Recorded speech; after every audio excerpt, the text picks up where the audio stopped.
Now, in the actually in the next half hour, we are going to have some fun with Palin, with Sarah Palin. Ladies and gentlemen, I'm telling you, the Republicans now, they're saying, what in the world did we get ourselves into? You know, I really think that these people, they need to go. Sarah needs to go. Sarah needs to, she needs to resign.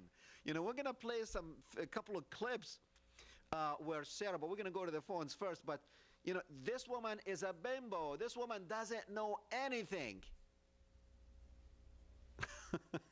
It's, when you see this stuff, you're going to laugh and you're going to think, what?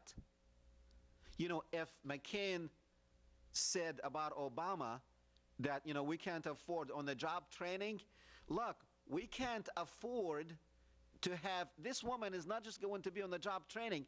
This woman is not even good enough to go for the student president office or student congress or that those student courts things that they do, you know, not real courts, not real Congress. She's not even good enough for that. You will see what I'm talking about. I'm laughing already. But let's go to Paul on 3. I mean, Tom on 3. Tom? Yeah. Hi, Dr. Salawi. How are you doing? Fine, thank you. But look, I wanted to make a comment about John McCain. I believe that John McCain was ever convicted of a crime in relation to the Keating scandal. I believe that he was reprimanded, but that was one thing. But well, we don't. But you know what? We don't convict when it comes to like these big people. If they are criminals and if they are, you know, we reprimand them. That's how it works. Okay. Well, let me just say this though. You just ran a film that was bashing McCain, and I enjoyed the film. But what I want to say is really, when you get down to your program, generally is talking about the plight of the Palestinian people. Not really. And, well, not really, but the root of this whole problem with terrorism and what's been going on in the last 10 years is really the way that Israel has, with the occupied territory, the way that they've exploited the Palestinians. And until we get that problem resolved, we probably are not going to have peace in the Middle East. So that's true. What candidate of either party will stand up to AIPAC and the Israel lobby? And when I say the lobby, I'm talking about all the different groups that advocate for Israel. Sure. What candidate from either party? What is really the difference between Obama and McCain? Because both of them pander to the Israeli lobby. And ultimately, if they will not stand up to that lobby and they do not resolve that problem over there with the Palestinians having their own state, until that problem is resolved, we're never going to have peace in the Middle East. You're right. Appreciate it, Tom. Thanks. And, you know, Tom brings up an excellent point here. But let me just, you know, he did say that the show is generally bringing the plight of the Palestinians. It is true. To a certain degree, it's true. But if you have been watching this show from the beginning, and we're going on our 6th year, you will know that we have tackled many different subjects. The Palestinian, the war, those are the two main subjects that we talk about here. The war in Iraq and the Palestinian-Israeli problem, we do talk about that.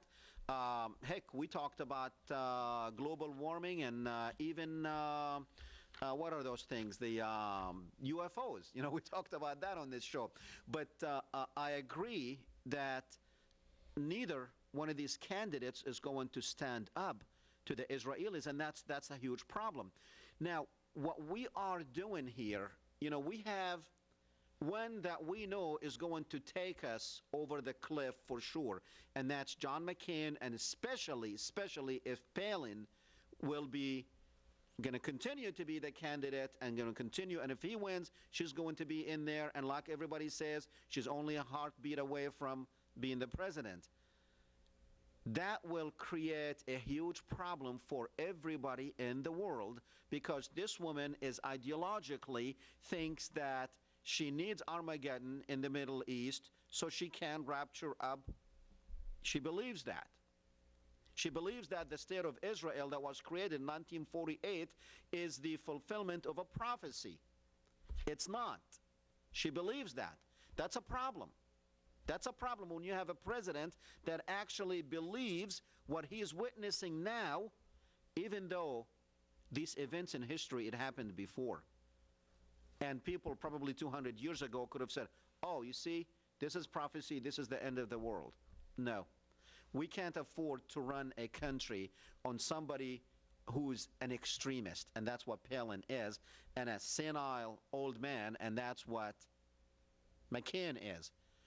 But I'm willing to take my chances with Barack Obama. He's not going to solve the Palestinian problem, but you know what? He stands a much better chance of saving this country if there is anything left to be saved. Now, we know it's just like playing Russian roulette. You have a gun, you know the bullet is in the chamber. You know that ahead of time, and that's McCain. You're not going to play it.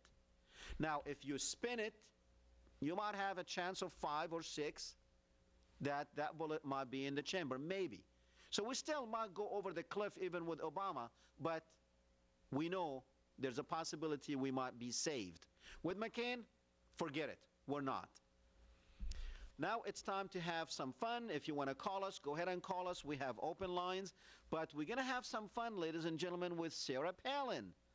And I do have a solution for the Republicans. So stay tuned. Don't go anywhere, because you've got to hear my solution of how the Republicans can guarantee the McCain ticket. We're going to tell you how after we have some fun with Sarah Palin. Now, in the to do something. Here's a little clip from Saturday Night Live last night. Tina Fey portraying Governor Sarah Palin. Just watch this, because I'm going to explain. I haven't seen anything like this in a while. Listen to this. Ultimately, what the bailout does is help those that are concerned about the health care reform that is needed to help shore up our economy, to help. It's got to be all about job creation, too. All right, now that was Tina Fey, but here's the real Sarah Palin earlier in the week in the interview with Katie Couric. Ultimately, what the bailout does is help those who are concerned about the health care reform that is needed to help shore up our economy, it's got to be all about job creation, too. All right, that was the first time, John, I've ever heard the parody on Saturday Night Live actually use exactly what was said during the course of the week. It was a rough week for her this week. What other Supreme Court decisions do you disagree with? Well, let's see. There's, of course, in the great history of America, there have been rulings that there's never going to be absolute consensus by every American, and there are those issues, again, like Roe v. Wade, where I believe are best held on a state level and addressed there. So, you know, going through the history of America, there would be others, but can you think of any? Well, I would think of any, again, that could best be dealt with on a more local level. Maybe I would take issue with, but you know, as a mayor and then as a governor and even as a vice president, if I'm so privileged to serve, wouldn't be in a position of changing those things, but in supporting the law of the land as it reads today. Okay, stop it. All right. The first one, she asked her about, what do you think about the bailout? And she went on.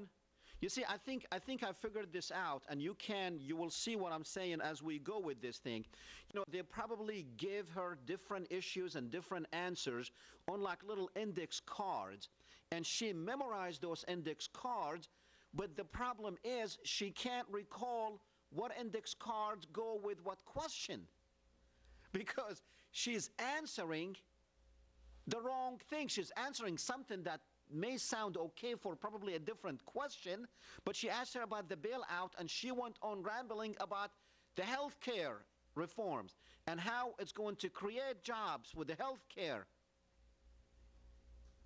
What? And then the last one with Katie Couric, she asked her, do you know any other? Do you disagree with any other Supreme Court decisions besides Roe versus Wade, or Roe v. Wade as we know it? She couldn't.